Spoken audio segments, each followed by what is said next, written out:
वाह. आबा किती हुशार होते ना आपले शंभूराजे. आणि मग नुसतं शास्त्रात नाही तर शस्त्रविद्येत बी शंभूराचं निपुण होतं. आजकालची पोरं लई हुशार असतात, पण त्यासनी खेळातलं, मैदानातलं काय बी येत नसतंय. तर काही खेळातलंही तरबेज, पण अभ्यासात काय ढेकळं येत नसतंय. पण आपलं शंभूराजं शास्त्र आणि शस्त्र दोघांमध्ये पारंगत असं अष्टपैलू होतं या. आता तूच बघ की र, तुझी तर पार हाडं दिसतात की. काय मांस आहे का नाही? ओ आबा, आता ना मी पण जिम लावलीये. बघा मी कशी बॉडी बनवतो ते. अरे गप, तू एक दिस त्या जिमला जातो आणि 4 दिस दांड्या मारतोय. अशानं काय तब्येत होणार र?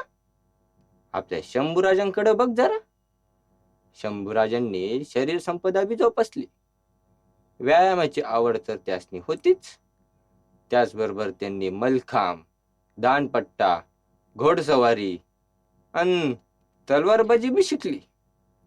हो, मग आबा शंभूराजे या वयात लढाईला पण गेले होते की काय? वय तर शंभूराजांच्या युद्धनीतीची खरी कसोटी लागली ती 1672 मध्ये. शंभूराजासने गुजरात प्रांतातील सौराष्ट्र आणि खंबाळच्या मोहिमेचं नेतृत्व देण्यात आलं. पण आबा एवढ्या लहान वयात शंभूराजांना जमली का हो मोहीम सांभाळणं? अरे का नाही, वयाच्या एवढ्या लहान वयात शंभूराजांनी आश्चर्यकारक आणि नेत्रदीपक विजय मिळवला. रायगडावर परतल्यानंतर जिजाऊ साहेबांनी शंभूराजांचं लई कौतुक केलं या. त्या माऊलीनं लहानपणापासूनच शंभूराजांना स्वराज्याशी निगडीत शिकवण द्यायला सुरुवात केली.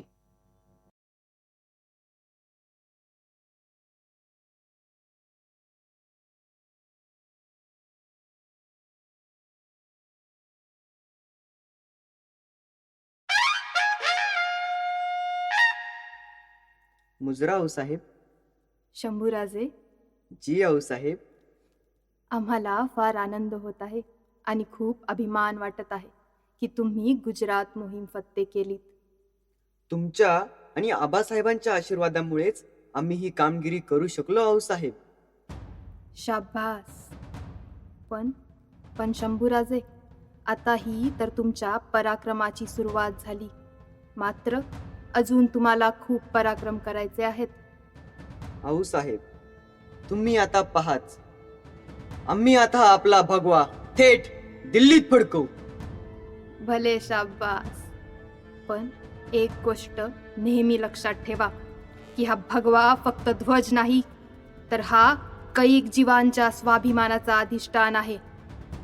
हा भगवा उत्तुंग फडकत राहावा म्हणून आमच्या कितीतरी लेकरांनी मरण पत्करलं. आऊसाहेब, आम्ही देखील मरण पत्करू, पण या भगव्याचा डौल मात्र कायम राखू. आम्हाला याची खात्री आहेच. आणि शंभूराजे, तुमच्या आयुष्यात असे काही क्षण येतील जिथे तुमच्या पायातलं बळ जोखलं जाईल आणि तुमच्या मनगटातला कच मापला जाईल. मग आऊसाहेब, आमच्या उसळत्या रक्ताचा अंदाज घेऊच दे त्यांना. त्यांचे सारे मापदंड गळून पडतील.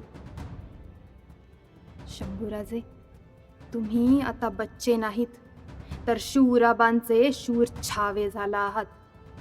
पण तुमच्या या कधीही न धास्तावणाऱ्या आणि कधीही न भिणाऱ्या स्वभावाची आम्हाला काळजीच वाटते हो. आऊसाहेब, चिंता नसावी. आबासाहेब आहेतच की आमच्या सोबत.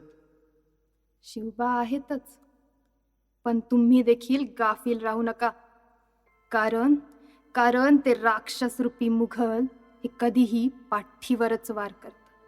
अहो आऊसाहेब, हे मुघल येतात मोठ्या दिमाखात, हत्तीवर हलत डुलत, पण माघारी पळून जाताना त्यांना वाट देखील सापडत नाही. शंभूराजे, आणखी एक सूचना. हल्ले फक्त शत्रूच करतात असं नाही, काही वेळा ते आप्तगणांकडून देखील होतात. नातेवाईक आप्तगण हे त्यासाठीच. पण पण तुम्ही त्यांच्यापासून हमेशा सावध राहा. हो आऊसाहेब. आपली माणसं जपा, रयत जपा. कारण जर फक्त तुमच्यात ताकद असेल आणि 1000 लोक तुमच्या मागे असतील तर तुम्ही फक्त एक युद्ध जिंकाल. पण जर 1000 लोकांनी हिंमत जुटवली की तुम्ही त्यांच्या पुढे उभा आहात तर सगळं जग जिंकाल. काय राहील ना हो ध्यानात? हो आऊसाहेब, राहील. चला, थाळा लावला असेल, जेवण करून घ्या. जी आऊसाहेब.